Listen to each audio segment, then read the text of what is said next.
Welcome back to another episode of the Don't Take Us Seriously podcast, where we talk all things sports. But next Speaking up, of misery, though, go ahead. the Denver Broncos, probably one of the most miserable organizations currently in football. Mhm. So they've made, I guess, solid free agency moves. Nothing too flashy. Definitely shored up that O line, bringing in Mike McGlinchey from the Niners, Ben Powers. Mhm. Two great pickups. Yep. Definitely helps shore up that line that was questionable for the last couple of years, to say the least. And aside from that, Samaje P. Ryan, they talking about trading all three of their wide receivers. That any one of them could be gone. We know what it's all about. It's about, can Sean Payton fix Russell Wilson? I don't know if he can fix him. I'm gonna be honest. I don't really know if he can fix him. I think he'll be improved, sure, but fix? Like, is he gonna look like he did way back when he was in Seattle some of those years? I don't know. I don't know if this team is constructed in a way that it can thrive that way. They can try, but you're in the loaded AFC, so good luck. You got a stellar stud defense, but it might not even matter because he might be fighting for his job with Jared Stidham. Oh, well, I guess that pretty much takes the cake. If he come out the gate like he did last year, Jared Stidham gonna be starting by week 5, bro.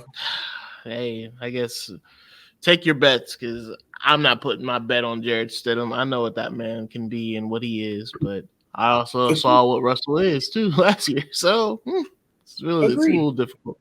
Let's talk about these Niners though. They shook a lot of shit up, to be honest. Because good quiet moves and big good moves. Yeah, because it started with the fact that they went from no draft picks to 7 comp picks.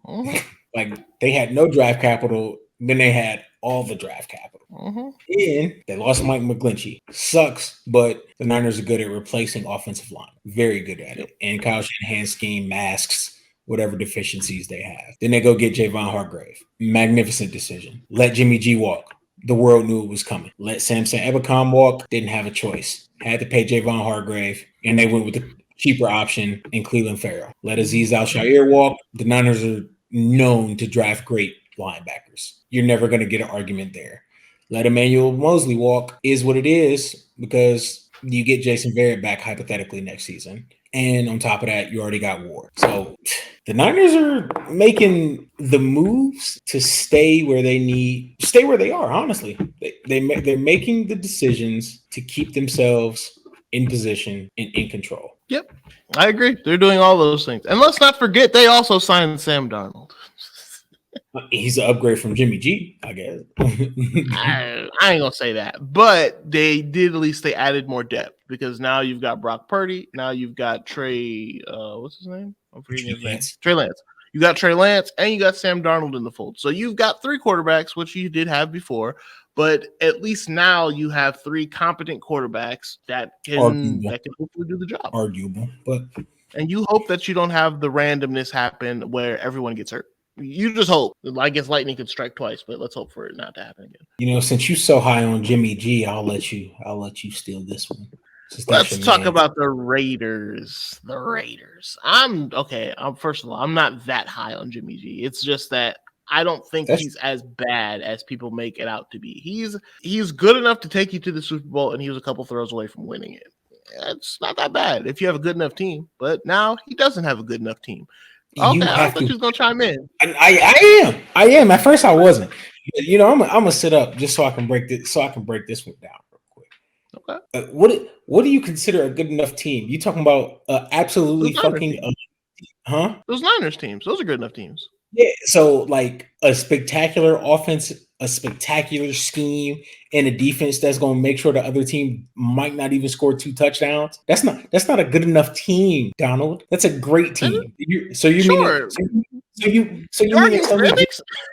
No, but here's so Jimmy G can only be a good enough quarterback on a magnificent team. He's so good enough to get you there.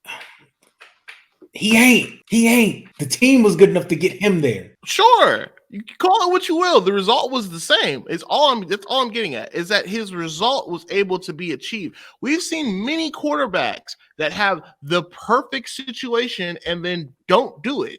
It takes certain tangible skill set. It takes certain things in order to do it.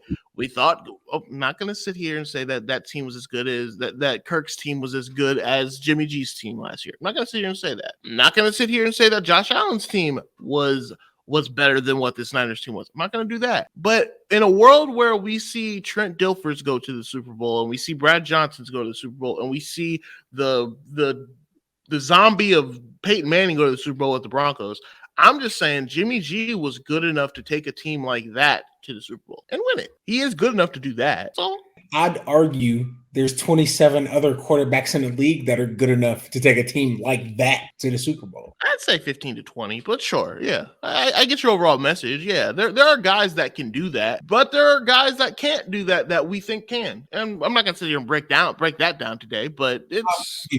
I'll give you that. Yeah. We can move on. I just, I feel strongly about that, But these Raiders, Jacoby Myers, like O had mentioned earlier, I mean, they paid $21 million guaranteed, 3 years, $33 million, $11 million a year for Jacoby Myers. Do I think he's worth that in today's market? Sure. He's worth it. He's worth that. He's a reliable slot option, but at the same time, you still have Hunter Renfrow. So what's he gonna do? I don't know. I'm not here to try to make sense of the madness. But some of the madness, though. So you basically are playing ring around the rosy with quarterbacks. I'll give you guys credit, Raiders. You saved money to get pretty much a mid-level quarterback. you went around and you let go of Derek Carr, who ended up getting $40 million a year. I get it. You don't want to pay that because he's not worth that. For $25.5 million a year for Jimmy G, that's perfectly fine. You're going to get similar production probably. You're not going to be too far off. Devontae Adams is going to go out there and he's going to kill like he always does. Y'all going to force feed Josh Jacobs until he breaks down, which, that's probably coming. It's unfortunate, but it's the way of the league. Teams got to stay relevant. So they made moves. They're not going to matter. They're probably still not. That's the Raiders. Hey, man, at least they, shored up their defense with Robert Spillane and Jerry Tillery, right? All right. You ain't have to do them like that. But they're trying. We'll give them an A for effort. I won't. You can. Insert sarcasm here. But anyway, the Chiefs, they made some moves. They made some things happen. Juwan Taylor, 4 years, $80 million, $60 million guaranteed. Don't really love it though, personally. You could have just kept Orlando Brown, but they saw something in Juwan Taylor. I mean, he's a guy that they went and traded for, and they got him as a right tackle, and they want him to play left tackle. It's a little weird. It's a little odd to pay a guy $20 million a year to play a position he's never played before, or at least not the previous year. It's a little odd, but hey, Andy Reid, I'm not going to question you because you've done things before that I didn't understand, and they've worked out. Yeah. I mean, that was really aside from letting Juju walk and sending Frank Clark on his way, that was really the only big thing of note. Everything else is Kansas City is Kansas City. They pretty much running it back. Yeah, but to another team of high note, high expectations, and low achievement. The Minnesota Vikings. Yes, they are. Like we said, Dalvin Tomlinson, great pickup. Adam Thielen walked. Can't do nothing about that. Bringing in Josh Oliver. Don't know how I feel about it overall, especially seeing as you already went and traded for your primo tight end last season. So, bringing in Byron Murphy was a great decision after losing Pat Pete. I stand on that. Very, very solid choice. Losing Eric Kendricks sucks, but bringing in Marcus Davenport on the other side of Dalvin Tomlinson, they lost Dalvin Tomlinson. I forgot. I'm tripping. To the Browns.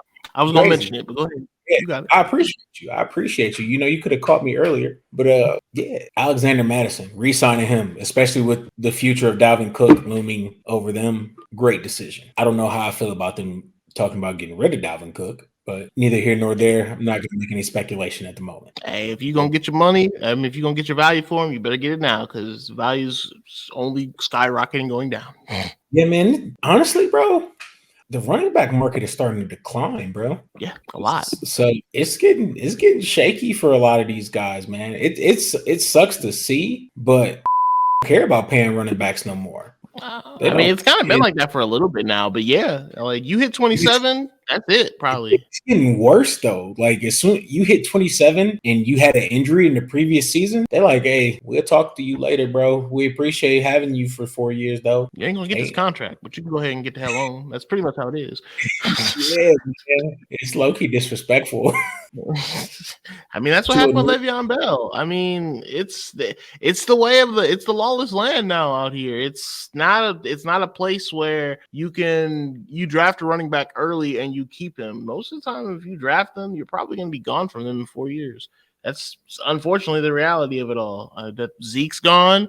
Dalvin Cook's looking like he may be on his way out. Austin Eckler's looking like he may be on his way out. It's weird. It's weird to really even see that. We saw we were looming in the whole thing was Joe Mixon. Now he went and got paid, but that's a rarity. That's not the norm anymore for running back. But keeping it NFC right there in the same division, the Bears made a lot of interesting decisions. Yes, a lot of very positive decisions. Traded away the first pick and got King's ransom for the shit.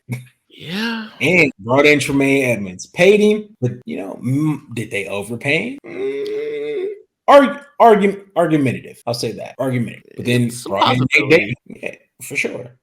But brought in Nate Davis to shore up that offensive line. Probably overpaid. Yes. But when you want to get better, gotta pay bread. That's the fact of the matter. Brought in DeMarcus Walker. On the defense, trying to shore up that D line that they traded everybody away from. Brought in TJ Edwards, overpaid again. Tackling machine. That's his tackling machine, though. I'll give him credit. He be hitting people. Let David Montgomery walk. Not a bad decision. You pretty much already had his replacement to begin with, and you have to deal with the injury concerns year to year. Instead of paying him, let somebody else deal with it. Brought in Travis Homer. Deontay Foreman. Andrew Billings. But you got draft capital and you shored up.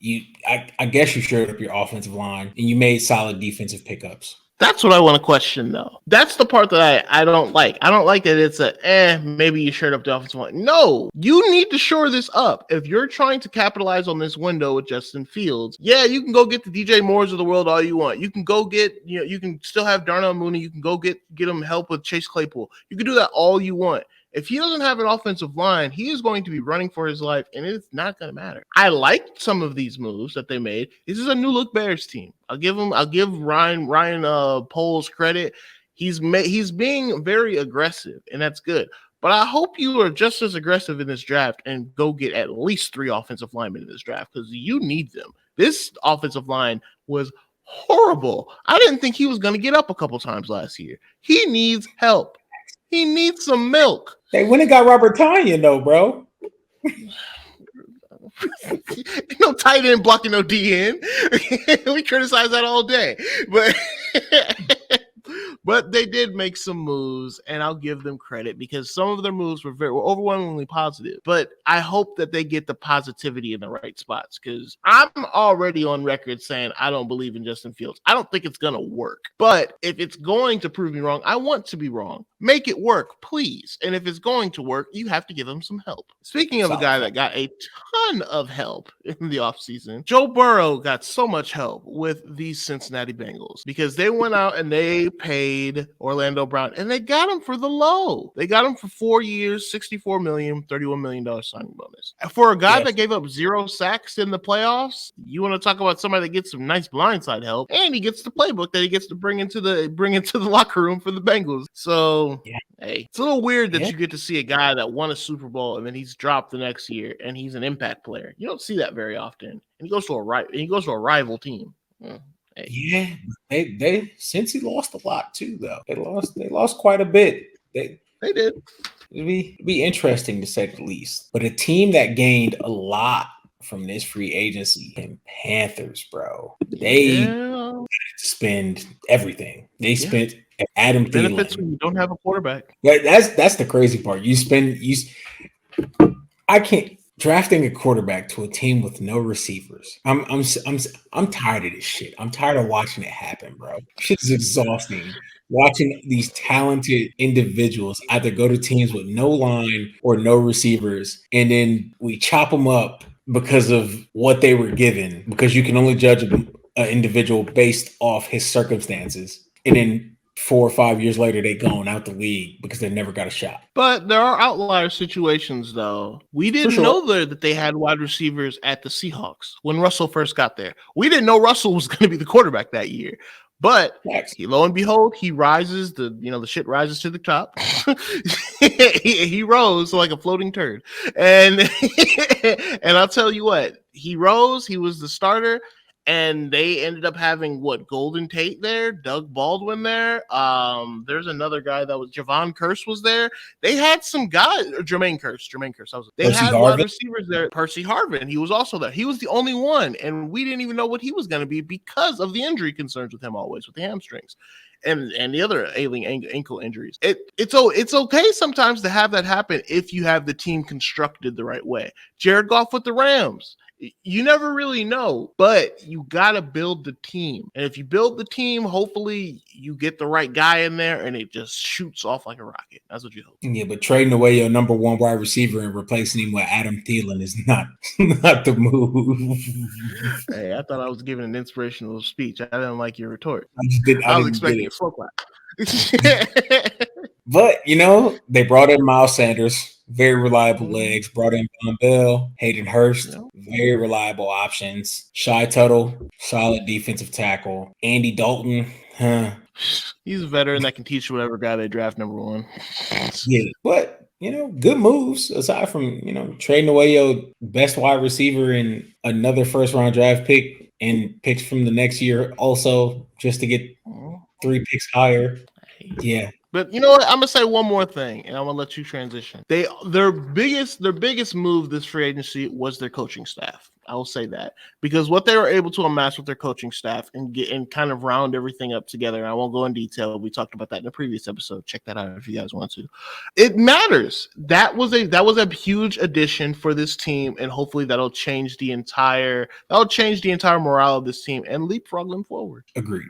But probably the team with the most notable total picture free agency choices, the Detroit Lions, picked up everything in all the right spots. You go get Cam Sutton. They've been hurting the defensive back. You go get Alex Anzalone. They re-signed Alex Anzalone. Great decision. Solid linebackers in the middle. Help. You lose Jamal Williams. You bring in David Montgomery. Yeah. I guess you can consider it a 1-for-1 swap with the exception of David Montgomery's health concerns. I'll say you get more talent, but go ahead.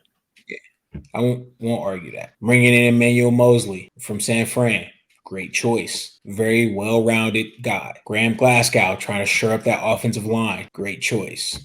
They did everything to shore up the spots where they were hurting from the previous year. And this is a Detroit team that's learning how to win. Watch out. That's all I can say. Yeah, this team is an up-and-coming threat in the NFC, and the NFC is already waning. Outside of the Niners and the Eagles and maybe the Vikings, everybody else can get it in the NFC. The NFC does not have any top. Sure, I'll give you the Cowboys. Cowboys too, they up there. Outside of those teams, everybody else is pretty much going to get these paps. Because it's going to be real tough sledding to make these playoffs this year in the NFC in terms of you better come ready to play or you might get bounced out for a team that was in the lottery last year. Yep. And I forgot bringing in Chauncey Gardner-Johnson on a prove deal. Very well-rounded. Claps for Detroit. Yep. Premier moves to a team that was already trending up. No question. Now we'll round it out with the last few. Alan Lazard to the Jets. I'm not clapping for it. It is good. It's a part of the Aaron Rodgers wish list that comes with him. But what's interesting though? We won't give him any claps, but at the same time, he also got the biggest yearly average for a wide receiver in this free agency. That's sad, isn't it? From what we're used to. $11 million a year is what tops it all. I don't even. Yeah, we're $11 million a year. Hey, at least Atlanta, if Desmond Ridder doesn't work out, they have a guy they can rely on in Taylor Heineke. Oh wow, insurance. I mean, they brought in Jesse Bates too, And Caleb McGarry, bro. Hey, I'll give him Jesse Bates. Jesse Bates is a stud. He is a beast in the DBs. I'll give him that. He's a great safety help to have.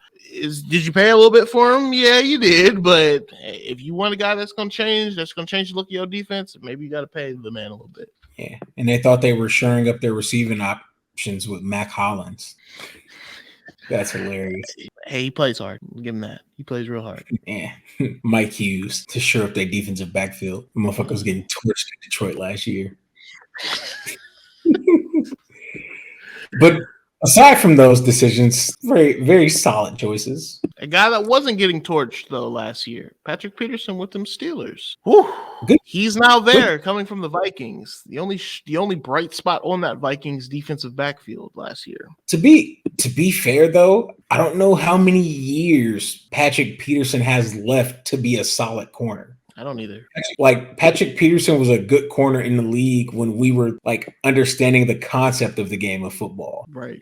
He ain't got too many years at the top left. Like, nah, he really don't. Like, you're talking a 33-year-old defensive back, bro. Yeah. Yes. But when he can take more gambles now, or now he has that safety over top, and I'm forgetting his name, the boy that came from Miami, Minkah Fitzpatrick. Now that he's got Minkah back there now. Hey, maybe it can actually bring some more life into him. Maybe he can extend his career a little bit because he's got a guy that he can truly trust, and he can take those gambles if he wants to. Agreed. But how many those gambles have to pay off? They can't just be it can't just be straight instinctual football at this point. It has to be. At this point in his career, you're not young enough to just be flying off the ball. These have to be estimated gambles. Everything can't be high risk, high reward anymore because you're not young enough to recover from it. I do like, though, the fact that you word it that way, because now he can do that, because it's actually kind of similar to how it was with the Carolina Panthers years ago when I'm forgetting his name, the guy that wasn't that good, that Joseph Norman, what was his name? Josh Norman. So it's kind of like with Josh Norman with the Carolina Panthers. When that defensive line is going to collapse and really collapse that pocket so quickly, on that 3 or 4 second mark, it's coming out. Because when you got Alex Highsmith, who is coming, he was coming last year, and now he's really coming full force now. And you got a healthy TJ Watt, and you still got Larry Ogunjobi, the guy that they just re-signed with the Steelers, and you also got Stephen Tuitt. And there's one more defensive lineman I'm forgetting about that's a force for the Steelers. You got all these guys rotating in and out and really being a force for them. Pete know what's coming in 4 seconds, so all he got to do is position himself and go ahead and make a play. It's low-key disrespectful that the guy you forgot to mention is probably the best. Cameron Hayward. TJ Watt, the best defensive player in the NFL. I said TJ Watt. Yeah, I said him opposite side Alex Highsmith. Yeah. I'm hesitant to agree, specifically because he just doesn't have the ability to recover the way he used to. So if you give up the big play, and if Minkah's not on your side of the field, you don't have that ability to make that bounce back if you get beat anymore at 33. Yeah. Especially now this is a fucking 22-year-old, 6'3" running 4.3 40. Lost in the sauce, bro. Sometimes you don't gotta teach an old dog new tricks. So sometimes you just gotta go ahead and keep running the same trick, and your team can take you on to the promised land. Yeah, but the Browns, we saved the best for last for you homers. If you made it this far, facts. Dalvin Tomlinson, magnificent pickup. We already talked about. Juan Thornhill, great decision. Great choice. Mm-hmm. Bringing in the defensive end from Houston, Conquo, however you it's like African. Nkonkwo? Yeah. Very, very good choice, especially with losing Jadeveon Clowney. I have no complaints with the Browns free agency. They cut the guys that they were supposed to let go. They brought in to backfill the positions that they needed to backfill. Smooth, very smooth. Some of the best moves from the Browns has truly been the fact that they went and got they let go of their defensive coordinator, and they brought in the guy that used to be the defensive coordinator for the Lions. He was a senior assistant at the Eagles. I'm forgetting his name. He has 2 Super Bowls. I can't remember his name right now, but their new defensive coordinator is great. He's a 2-time Super Bowl winning coach or executive. hey, when you bring in a guy like that and replace a defense that now has it had the talent last year. Now you can put it into motion. You get Deshaun Watson getting healthier. You still got Nick Chubb back there. Amari Cooper ain't going nowhere. Hey, let's see what's going to happen with this team. This team is a force to be reckoned with. And like you just mentioned, they're addressing all the needs that they needed to in order to improve. Let's see what happens, Browns fans. And if you made it this far, guys, please remember to like, comment, and subscribe. And we want to hear what team made the best moves. Who needs to go? Who needs to go? Who needs to stay?